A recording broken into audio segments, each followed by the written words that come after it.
Ouais, mais il y a des gens que ça intéresse,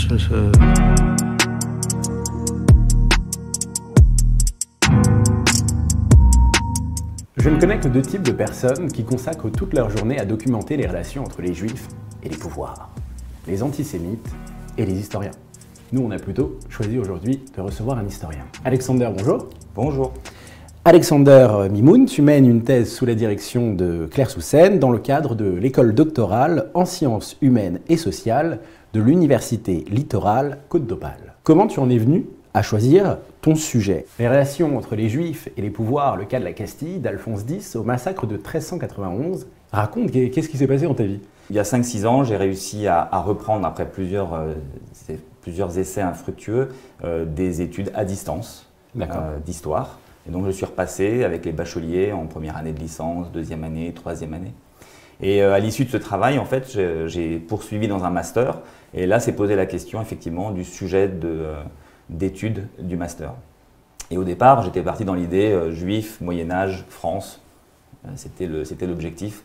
Et les rencontres ont fait que finalement, ça s'est orienté vers la péninsule ibérique. Et déjà à l'époque, sous la direction de Claire Soussen et d'un autre professeur, Emmanuel Texier-Duménil, à l'Université Paris-Dauphine. On a travaillé pendant 2 ans ensemble. Okay. Et c'est à l'issue de ce travail que s'est défini en fait le sujet tel qu'on l'a aujourd'hui. Tu t'appelles Alexander Mimoun. Ça nous fait penser à Maïmonide. Est-ce que tu es descendant de Juifs d'Espagne? Comment, sur le fond, t'en es venu à ce sujet? Alors c'est une question intéressante. Mimoun, c'est le nom évidemment de ma branche paternelle, qui sont originaires de Tunisie. La légende familiale, et je pense que c'est une légende, mais je ne peux pas les vexer, c'est qu'effectivement on descend de Maïmonide. Personnellement, je n'ai pas trouvé de preuves. Mais on va dire que dans la famille, on y croit dur comme fer. Moi, j'ai aussi trouvé d'autres explications. Je pense que Mimoun, ça se rapporte plus vers Mammon et Mammonas. Et je pense que c'était plutôt lié au métier de l'argent. Qui ont peut-être marqué le nom de la famille. Mais oui, effectivement, on a le sentiment, en tout cas c'est ce qu'on se transmet dans la famille, d'être originaire d'Espagne. Et pendant les années où j'ai vécu à Madrid et en Espagne, je ne te cache pas que j'ai eu le sentiment d'être à la maison. Donc, ouais. De quoi on parle lorsqu'on parle des relations entre les Juifs et les pouvoirs? Alors, on parle vraiment de la mécanique économico-sociale et des relations en fait, que la minorité juive et les individus juifs ont dans leur quotidien aux différents niveaux de pouvoir auxquels ils sont confrontés. Et ce qui est intéressant avec le sujet du Moyen-Âge, c'est que la nature de ces pouvoirs est très différente. Ça peut être le pouvoir de la ville, pouvoirs urbains auxquels on est confronté au quotidien quand on est une minorité à majorité urbaine. Ça peut être évidemment le seigneur du lieu, le pouvoir ecclésiastique qui peut agir de manière laïque ou spirituelle, évidemment le pouvoir royal. C'est toute cette diversité de pouvoirs auquel est confrontée la minorité juive en extérieur.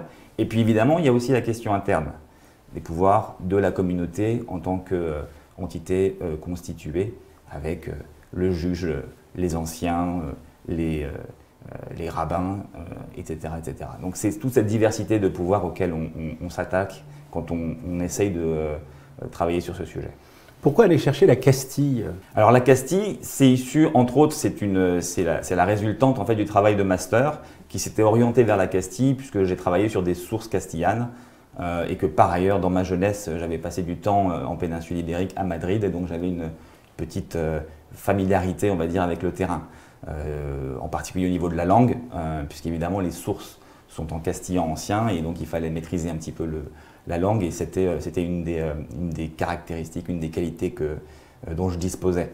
Et en fait la Castille en tant que telle, elle a un double avantage. D'abord elle a un millefeuille de pouvoirs vraiment du nord au sud où on a tous les types de pouvoirs qui sont représentés, pouvoirs seigneuriaux, pouvoirs ecclésiastiques, y compris les ordres militaires puisqu'on est en période de milieu de Reconquista, entre guillemets, et puis évidemment les pouvoirs urbains et le pouvoir royal. Donc on a vraiment tout le panel qui est représenté et qui est assez structuré. Tu dis qu'on est au milieu de la Reconquista, terme qu'on a un petit peu entendu ces derniers temps. Oui.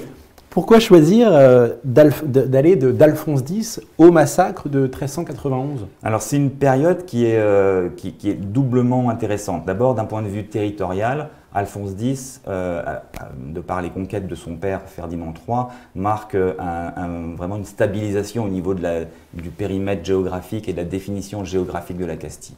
Ça va être stabilisé jusqu'à 1492, la conquête de Grenade et l'alliance entre les royaumes d'Aragon et de Castille.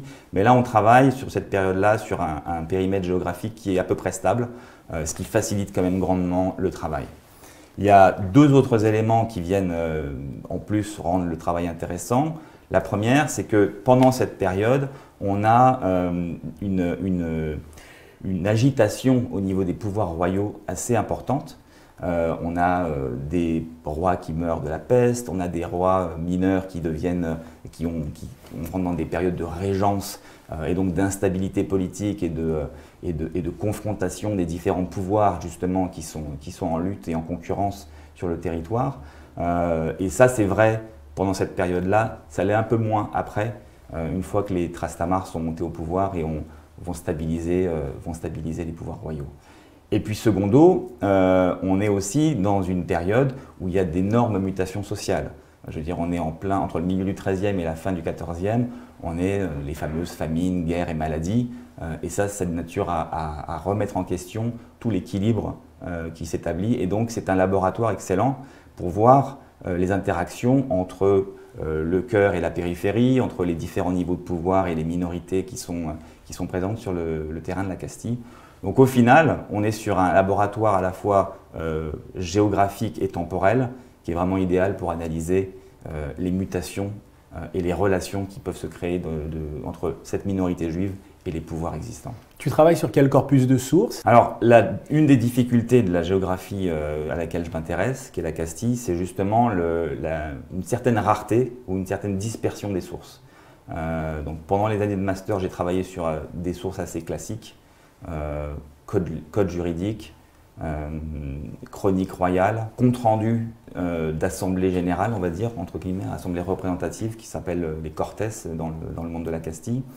Et déjà avec ça, on a une matière très intéressante. Mais là, l'objectif, c'est d'aller un cran plus loin, de se dégager des sources éditées, vraiment travaillées et rebattues, pour essayer de rentrer vraiment dans le quotidien.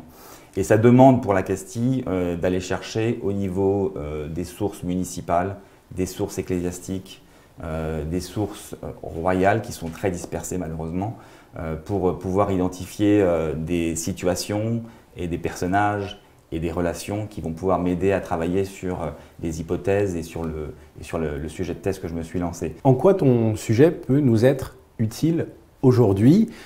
À quoi ça sert de devenir le spécialiste mondial des relations entre les Juifs et les pouvoirs en Castille au XIVe siècle? Alors, je pense que ce sujet, il est hautement d'actualité en fait, parce que ce soit les Juifs ou n'importe quelle autre minorité, ethnique ou religieuse, et les relations avec les pouvoirs, ça reste d'actualité, même si ces pouvoirs ont changé de nature, ont changé de format. Donc c'est vraiment, comme on l'a dit dans l'entretien, une manière de projeter sur un temps lointain et une géographie différente les relations entre minorités et pouvoirs dominants.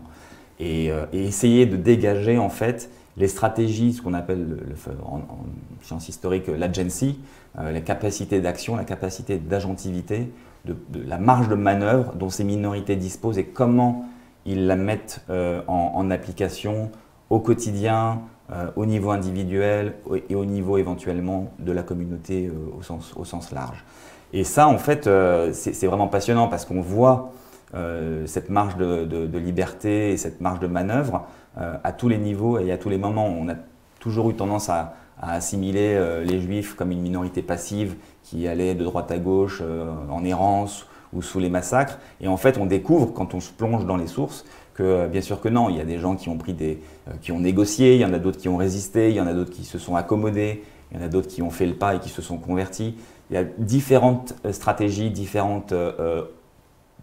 stratégies mises en œuvre qui nous permettent de mieux comprendre, je pense, le degré de liberté dont on dispose nous-mêmes aujourd'hui au XXIe siècle en France ou dans n'importe quelle autre démocratie. Alexander, merci beaucoup. Merci.